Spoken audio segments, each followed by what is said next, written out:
nga guys, punta pala ako sa paisdaan namin na wala pang isda.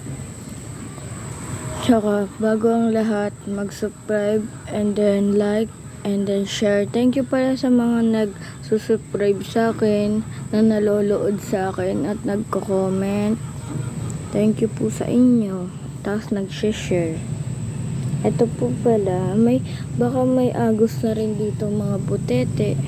Kaya ayan, umulan kasi kahapon guys sa amin malakas. Kaya ayun, baka may buteteng umagos. Ayun nga guys, may butete dyan. Ayun.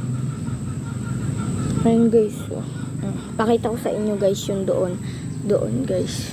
Yung mga iba guys namatay na, kaya papakawalan na natin sila. Umagos na doon. Paagusin natin sila guys para mapunta na sila sa malaking lugar. Tingnan pa natin.